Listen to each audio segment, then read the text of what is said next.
Theoretically हमने discuss कर लिया था लॉरेंस मॉडल को और आईटीटी इक्वेशन ड्राइव कर ली थी। तो अब हम आते हैं इसके न्यूमेरिकल सॉल्यूशन की तरफ और इसे कंप्यूट करते हैं।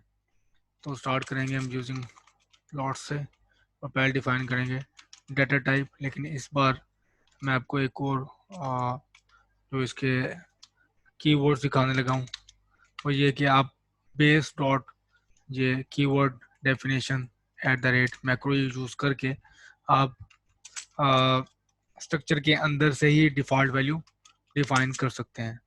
म्यूटेबल स्ट्रक्ट और इसका मैं नाम रखूँगा लॉरेंस। तो ये जैसे कि आपको पता है कि आप जूलिया में हैप ले सकते हैं इस तरह से कि क्वेश्चन मार्क और उसके बाद जो भी आप कीवर्ड लिखेंगे उसके कॉरस्पॉन्डिंग आपको हेल्प मिल जाएगी। ये इस तरह से आप लिखेंगे तो आपको पता चल जाएगा कि असल में ये इसका काम क्या है। This is helper macro that automatically defines the keyword base constructor for type declared in the expression type define. तो ये आपके पास सिंटैक्स भी आ गया, इसका यूज़ भी आ गया और साथ एक एग्जांपल भी आ गई कि इसको किस तरह से यूज़ करते हैं। तो आप इसको यहाँ से एक्सप्लोर कर सकते हैं। तो मैं आपको इसके शॉर्ट यही बता दूंगा कि ये यूज़ होता है डिफ़ॉल्ट वैल्यूज़ यूज़ करने के लिए। तो डाटा dt से स्टार्ट करूँगा मैं और ये रही मेरी डाटा टाइप फ्लोट 64 और ये मैंने वैल्यू दे दी इसको 0.02 और इसी तरह मेरी नेक्स्ट वैल्यू है सिग्मा और कॉलन फ्लोट। नेक्स्ट वेरिएबल है मेरे पास r और again float 64 is equal to r की वैल्यू मैं देता हूँ 28 क्योंकि हमने इसका क्योटिक देखना है और b की वैल्यू मैं देता हूँ फ्लोट 64 इज इक्वल टू 8/3 जैसे कि हम देख चुके हैं और x की वैल्यू फ्लोट 64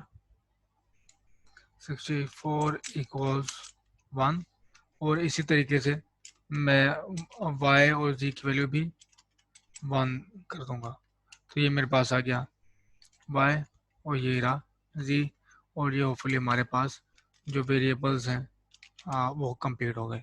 तो डाटा टाइप हमारे पास कंप्लीट है। इसके बाद मेरा नेक्स्ट स्टेप है फंक्शन डिफाइन करना।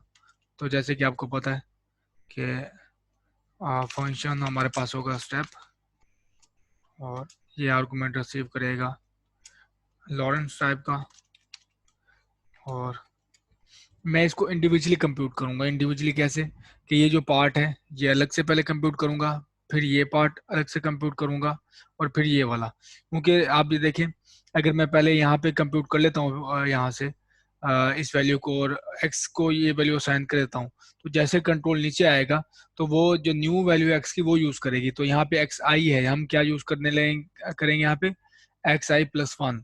तो इसी तरह जब मैं यहाँ पे y की वैल्यू का इस स्टेटमेंट के बाद y की न्यू वैल्यू कंप्यूट हो चुकी होगी तो नीचे क्या यूज होगी न्यू वैल्यू। तो मैं अभी आपको इसका शो करता हूँ कि दोनों हम केस देख लेते हैं कि दोनों केसेस में आपके पास कंप्यूटेशन सीक्वेंस क्या होगा। तो l डॉट सिग्मा, तो सिग्मा मेरे पास आ गया और multiply by l dot y minus l dot x। तो ये मेरे पास ये हिस्सा आ गया, ये देखें ये वाला ये हिस्सा पूरा आ गया डेल टी के बगैर। नेक्स्ट है dy is equal to l dot x multiply by l dot r minus l dot z into minus l dot y। तो ये देखिए मेरे पास ये वाला हिस्सा आ गया, ये वाला हिस्सा आ गया बगैर डेल्टा टी के। और इस तरह मैं करूँगा D Z is equal to है l dot x multiply by l dot y minus l dot b multiply by l dot z। तो ये मेरे पास कंप्यूट हो गए, ये जो डेल्टा टी के साथ जो टर्म्स हैं वो सारी मेरे पास कंप्यूट हो चुकी हैं। अब अगर आप बात करें यहाँ पर दरअसल हमारे पास सिग्मा नहीं होगा तो सिग्मा यहाँ पे मैंने एडिशनल डाला हुआ है तो ये आपके पास होगा ये मेरे पास है जी की आइटरेटिव इक्वेशन। तो मेरे पास डेल्टा जो z है वो रिप्रेजेंट करा है इस टर्म को x multiply by y minus p multiply by c. तो अब हम क्या इसको एक्स की जो एल डॉट एक्स है उसको कंप्यूट करते हैं। तो L dot X plus equal to मेरे पास आएगा delta T L dot delta T multiply by D X. तो ये देखिए आपके पास ये टर्म मेरे पास आ जाएगी। इसको मैं थोड़ा सा एक्सपेंड करके लिखता हूँ, फिर हम शॉर्ट नोटेशन लिखते हैं। एल डॉट एक्स और प्लस डी एक्स जो कि मेरे पास ये टर्म है, ये टर्म है मेरे पास डेल्टा एक्स की, और साथ आ जाएगा multiply by l dot d t. और अगर नेक्स्ट राइटेशन पे जाए हम, नेक्स्ट हमारे पास वैल्यू होगी l dot y is equal to l dot y, और नेक्स्ट है प्लस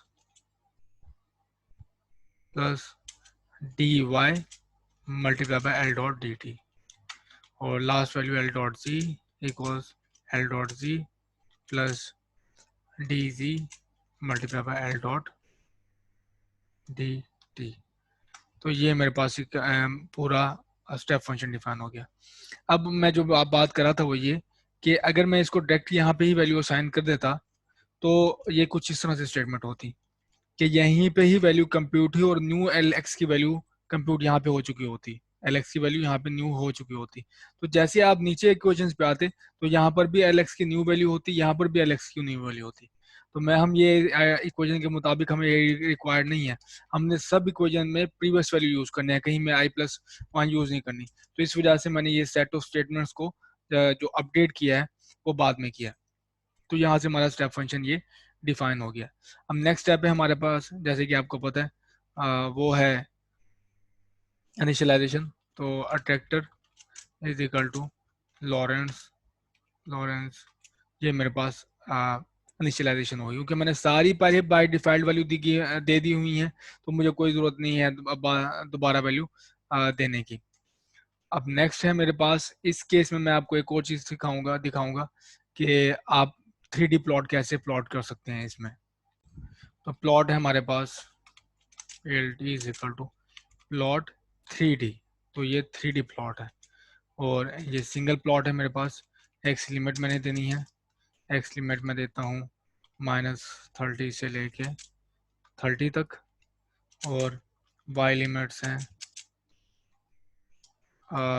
-30 से 30 तक, और इसी तरह z लिमिट्स हैं, क्योंकि 3D प्लॉट है मुझे तीनों वैल्यू देनी होगी, तीनों रेंज देनी होगी। तो ये 60, ये मस्त तीनों रेंज हो गई। अब बात करें अगर टाइटल की, तो टाइटल मैं कर लेता हूँ लॉरेंस मॉडल, या लॉरेंस अट्रैक्टर कह लें आप, लॉरेंस अट्रैक्टर कर लें, अट्रैक्टर। और लास्ट वैल्यू है मार्कर, मार्कर मैं डिफाइन करता हूँ। तो ये मेरे पास हो गया इनिशियलाइजेशन कंप्लीट। अब बात करें हम जिफ की, तो जिफ आपको पता है इस कि हमारे पास दो ऑप्शन है, एक एनिम का है और दूसरा जिफ का है। तो मैं इस बार दोबारा जिफ का यूज़ करूँगा। तो जिफ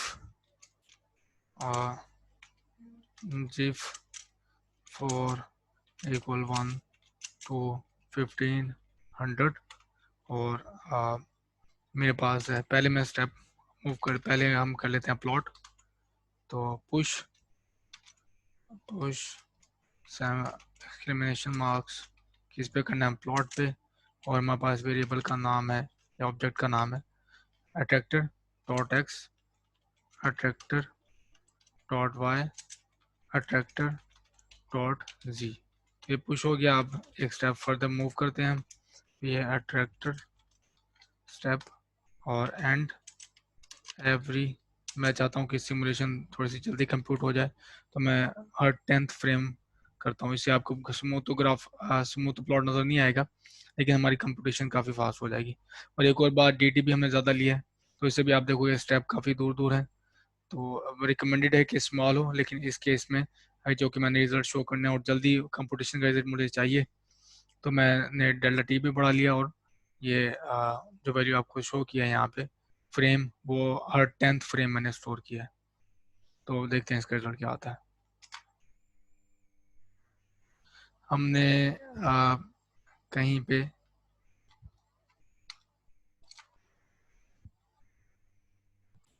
हम यहाँ पे आए लिखना भूल गए हैं, जिसकी वजह से एरर आ रहा। तो अब देखते हैं क्या आता है हमारे पास।